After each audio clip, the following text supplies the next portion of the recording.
بسم اللہ الرحمن الرحیم۔ السلام علیکم ناظرین، فدا عدیل آپ کی خدمت میں حاضر ہے۔ ناظرین، آپ کو پتہ ہے ہم روزانہ سیکیورٹی معاملات کے حوالے سے بات کرتے ہیں، ہم روزانہ پاکستان اور افغانستان کے تعلقات کے حوالے سے بات کرتے ہیں۔ آج میں چاہتا ہوں کہ محسن داوڑ کی زبانی آپ کو خیبر پختونخوا کی صورتحال، پاکستان اور افغانستان کے جو معاملات ہیں ان سارے معاملات کے حوالے سے ہم جان سکیں۔ محسن داوڑ کو آپ جانتے ہیں، کسی تعارف کے محتاج نہیں ہیں، نیشنل ڈیموکریٹک موومنٹ کے چیئرمین ہیں، سابق ممبر قومی اسمبلی ہیں، اور جس علاقے سے تعلق ہے وہ علاقہ آگ میں چل رہا ہے۔ محسن صاحب، پہلے تو شمالی وزیرستان یا بنو ریجن کے حوالے سے بتائیے گا، وہاں پہ حالات کیا ہیں؟ دیکھیے، شمالی وزیرستان اور بنو میں اسٹیٹ رٹ تقریباً ختم ہو چکی ہے، اور وہاں پر ایک ڈیفیکٹو کنٹرول ہے طالبان کا۔ انہی کی عدالت ہے، انہی کا قانون ہے، انہی کی رٹ ہے۔ تو فارملی تو تقریباً اسٹیٹ رٹ، جو سیکیورٹی یا لا انفورسمنٹ ایجنسیز ہیں، تو وہ میرے خیال میں پولیس اپنی طرح کوشش کر رہی ہے، لیکن بہرحال چونکہ جس پیمانے کی یہ پلاننگ ہے، جس پیمانے کی یہ پروجیکٹ ہے، تو وہ میرے خیال میں اس کو اور پھر پولیس کے پاس پورے اختیارات بھی نہیں ہیں، تو اس کنفیوژن میں وہ ان حالات کا مقابلہ نہیں کر پا رہی۔ باقی ایک خوف کی فضا ہے، جان و مال محفوظ نہیں ہے، اور آئے دن کواد کاپٹر اٹیکس ہوتے ہیں۔ کل رات کو بھی بندو ہائی کورٹ پہ ایک راکٹ گرا ہے۔ میر علی میں ہر دوسرے دن آبادی میں طالبان جب بازاروں میں گشت کر رہے ہوتے ہیں تو وہ ان کی اپنی ناکہ بندی ہوتی ہے، وہاں پر اس کو کوئی کچھ نہیں کہتا، لیکن وہ جب پھر آبادی میں گھس جاتے ہیں تو پھر وہاں پر کاپٹر گرائے جاتے ہیں، اور وہ کاپٹر پھر عام سویلینز کو پھر زخمی کرتے، اس میں پھر بچے اور خواتین وہ لوگ اس میں پھر سفر کرتے ہیں۔ تو ایک انتہائی میرے حال میں افسوسناک صورتحال ہے، اور اس سے بھی زیادہ افسوسناک صورتحال یہ ہے کہ ابھی تک اس پوری سچویشن کے حل کرنے کے لیے کوئی ہمیں ارادہ نظر نہیں آ رہا، کوئی ہمیں پالیسی نظر نہیں آ رہی، کوئی ہمیں ول ابھی تک نظر نہیں آ رہی۔ آپ بار بار ایک لفظ کا استعمال کرتے ہیں، پروجیکٹ۔ کس کا project? Project Taliban, project Taliban, state of Pakistan کا پروجیکٹ طالبان، وہی پروجیکٹ طالبان جس کو انہوں نے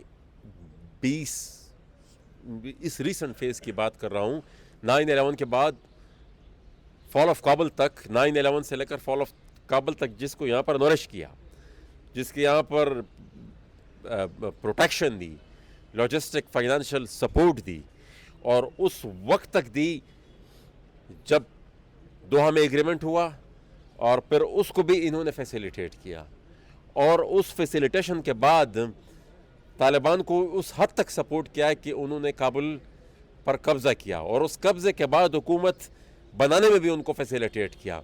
پھر اس کے تحت جو گروپ یہاں پر آپریٹ کرتے ہیں ان کو بھی دوبارہ یہاں پر پلانے میں بھی مذاکرات کے بہانے ان کو سپیس دی گئی، اور اس سپیس دینے کے نتیجے میں یہ جو آج کل صورتحال بنی ہوئی ہے، اس پروجیکٹ طالبان کی میں بات کر رہا ہوں۔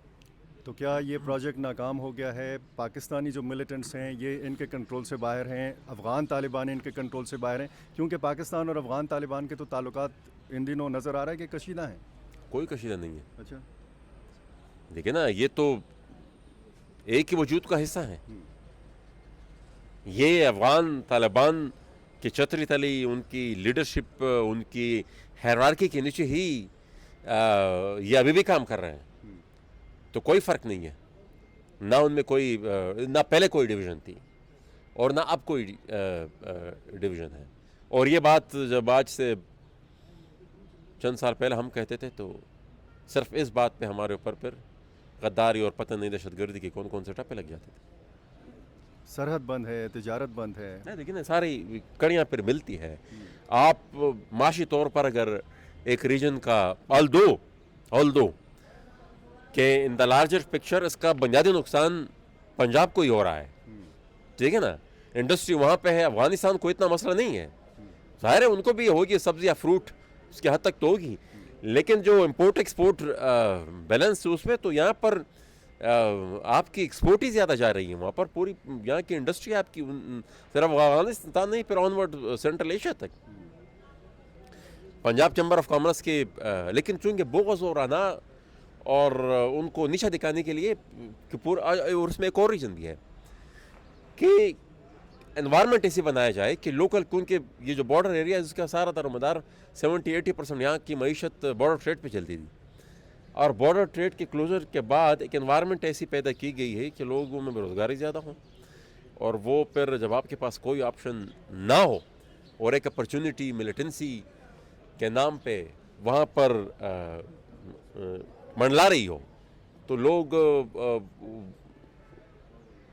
मतलब अगर 100 में से 5 बंदे भी वहाँ पर चले गए तब भी मेरे ख्याल में ये इस प्रोजेक्ट की कंटिन्यूएशन में वो काफ़ी हद तक कंट्रीब्यूट कर सकते हैं। मुंशी साहब, आम लोग भी शहीद हो रहे हैं, पुलिस एहलकार भी, और आर्मी के जवान भी शहीद हो रहे हैं, और फिर अफ़गान वज़रा जाते हैं हिंदुस्तान, तो क्या ये भी पाकिस्तान भेज रहा है?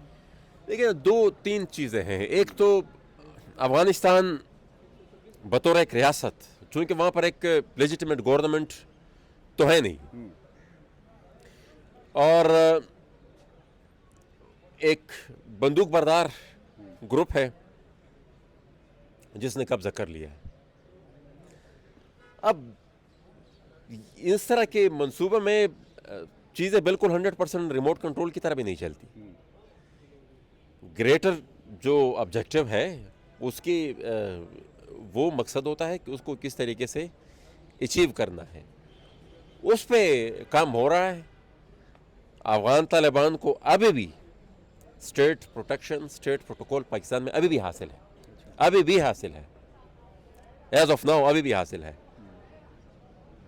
और मेरे ख्याल में उनके स्क्रिप्ट के मुताबिक ही सब कुछ हो रहा है। ये जो आर्मी के लोग शहीद हो रहे हैं वज़ीरिस्तान, वो देखें ना, वो असद दुरानी की आपने स्टेटमेंट अगर देखी हुई जो इस तरह का सवाल पूछा, उसने कहा ये कोलेटरल डैमेज है। अच्छा, वो आप जनरल असद दुरानी की स्टेटमेंट, वो जो भी हो रहा है गलत हो रहा है, जो भी हो रहा है गलत हो रहा है।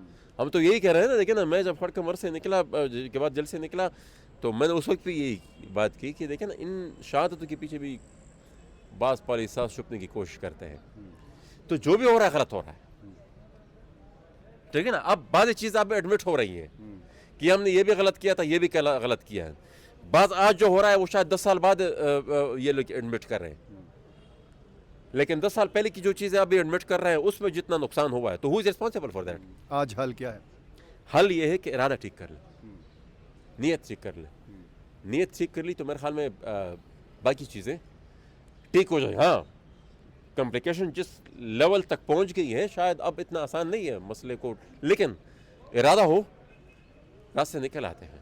फिलहाल हमें इरादा नज़र नहीं आ रहा। आप फरमाते हैं कि तिरास से ज़बरदस्ती लोगों को निकाला जा रहा है, हालांकि वहाँ पे कई दिनों तक, कई हफ्तों तक मुज़ाकरात हुए, फिर एक मुआहदा सामने आया। ये ज़बरदस्त ना, वो आप जो लोग आए हैं उनकी स्टेटमेंट ज़रा देख लें, जिस तरीके से उनको निकाला गया है। अब आप लाखों लोगों के मजमे में सामने 5 बंदे को बिठा दो और कह दे कि भाई इनसे मैंने मुज़ाकरात कर लिया, उनसे अंगूठे लगवा लें, तो ये तो कोई कवर नहीं है। जितने तकलीफ से ये लोग पहुंचे हैं, वो तो देखें ना, न्यूज़ को आप इस हद तक आजकल कंटेन नहीं कर सकते कि बिल्कुल आप उसको छुपा दें। आती हैं खबरें, कंप्लीट ब्लैकआउट आप क्यों ना कर दें, फिर भी खबरें सामने आती हैं, कोई चीज़ छुपती नहीं है। सूबाई हुकूमत का क्या किरदार आपको नज़र आता है? मायूसकुन है। सिर्फ गिला करने से और एक बयान दे देने से कि भाई हमारी बात नहीं मानी जा रही, आप बरी ज़िम्मा नहीं हो सकते। आप इसके अलावा भी और कुछ बहुत कर सकते हैं। बात चीज़ ऐसी होती हैं जो ऑप्टिक्स के लिए भी ज़रूर होती है। पूरी काबीना को जितना इस इशू पे फोकस करना चाहिए था डेली बेसिस पे शायद वो नहीं होगा। जितना सीरियस ये मसला है उस लेवल पे सूबाई हुकूमत उसको देख नहीं रही। लेकिन एक संजीदा जरगा हुआ असेंबली में, नहीं ना हुआ, उसको हमने अप्रिशिएट किया कि काफ़ी अच्छा एक कदम था, लेकिन फिर उसके बाद جس لیول کی سچویشن ہے میرے خیال میں اس سچویشن میں تو اس طرح کے جرگے ہر دوسرے دن ہونے چاہیے تھے. تو حالات جس نہج پر پہنچ گئے آدھے سے زیادہ صبح آپ کے ہاتھ سے نکل چکا ہے. تو اس میں تو یہ نہیں ہو سکتا کہ آپ ہفتے میں ایک دن پشاور میں رہے اور 6 دن آس پاس اور پھر صرف ایک چیف منسٹر پہ نہیں پوری کی پوری صوبائی کابینہ. بہت شکریہ. Thank you G.